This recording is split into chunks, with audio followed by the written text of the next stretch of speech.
Have you ever wondered why your child's behavior triggers you more deeply than anything else? Have you ever paused to ask why the way your child speaks, reacts, or struggles touches something raw inside you? Welcome back to the channel. Today's video goes beyond parenting tips and dives into something much deeper: the emotional and psychological truth that children are not just beings we raise. They are mirrors reflecting the parts of ourselves we have long forgotten, denied, or tried to hide. And the more we resist this truth, the more conflict and confusion we experience. But when we embrace it, something magical happens. Not only do we understand our children better, but we start to heal ourselves. Let us begin with a simple but profound truth: your child is not your project. Your child is not an extension of your ego.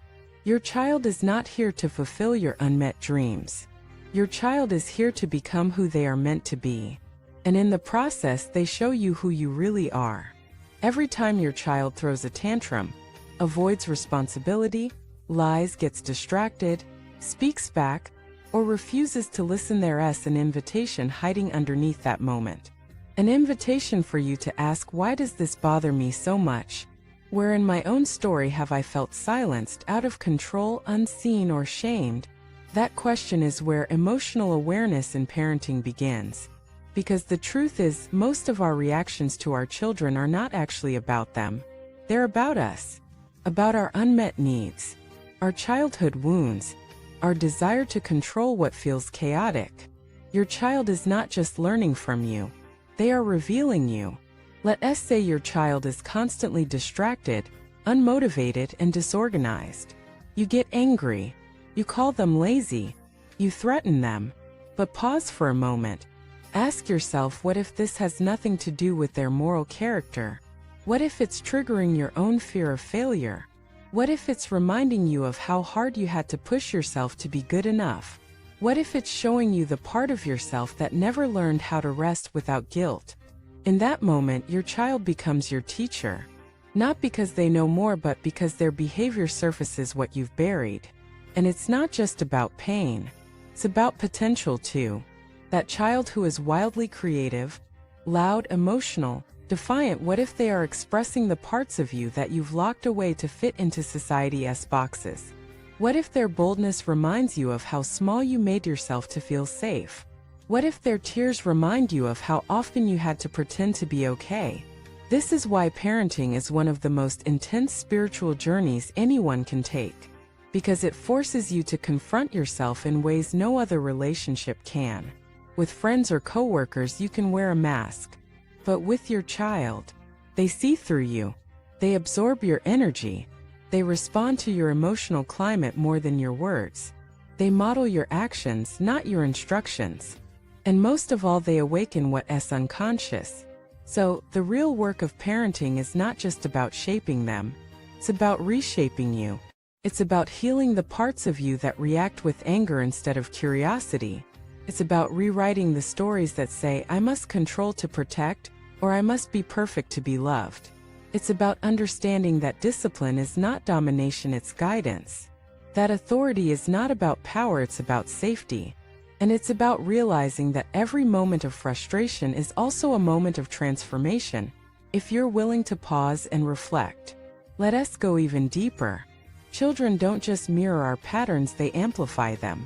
If you're anxious, they become hyper-alert. If you're emotionally distant, they act out to pull you closer. If you're self-critical, they absorb that and turn it inward. And if you're grounded, accepting, and present, they flourish. So what does this mean in daily life? It means when your child is acting out, your first question shouldn't be, how do I stop this behavior? But what is this behavior trying to communicate? And what does it awaken in me? It means when you feel triggered, you don't immediately react. You step back. You breathe. You ask, what age am I parenting from right now? My current self or my wounded 7-year-old who was never heard? This level of awareness changes everything. Because when you start to heal your own story, your parenting stops being reactive and starts becoming relational. You stop yelling and start listening. You stop punishing and start guiding. You stop projecting and start protecting, not from fear but from love. You begin to say things like, "I see that you're struggling. I'm here with you. It's okay to feel what you feel. Let us find a better way to express it. I don't need you to be perfect. I just need you to be honest." And when you say these things to your child, something else happens. You start to believe them for yourself. Because in parenting them, you're reparenting you. That's the secret no one tells you. The child you're raising is also raising you. They're raising your level of patience. They're raising your emotional intelligence. They're raising your compassion, your humility, your authenticity. If you let them, they'll raise your capacity to love unconditionally. But that only happens when you're willing to do the inner work. When you stop trying to fix your child and start listening to the ways they're trying to help you grow. This doesn't mean you let go of boundaries. It means you set them from wisdom, not woundedness. It means you stop asking, "Why won't my child listen?" and start asking, "What am I modeling that makes listening feel unsafe?" It means you stop trying to control every outcome and start building trust both in your child and in yourself.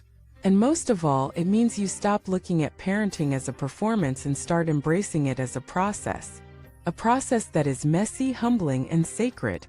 A process where mistakes are not proof of failure but portals to deeper connection. A process where you're allowed to say, "I didn't get it right today, but I'm learning. I lost my temper. I'm sorry. Let us try again. I don't know the answer, but I'm willing to find it with you." When you parent from this place, not perfection, but presence, you create something rare. A home where both the child and the parent feel safe to be themselves. A relationship built not on fear, but on trust. A journey where both of you are growing not just older, but wiser, stronger, more whole. So the next time your child challenges you, don't rush to correct. Pause. Breathe. Look into their eyes and ask, "What part of me do you see that I've forgotten?" And then listen, because they just might be showing you the way back home to yourself. Thank you for watching this video. If this reflection opened something in your heart, make sure to subscribe, like, and share your story in the comments. Together, let us raise not just children but consciousness, compassion, and connection.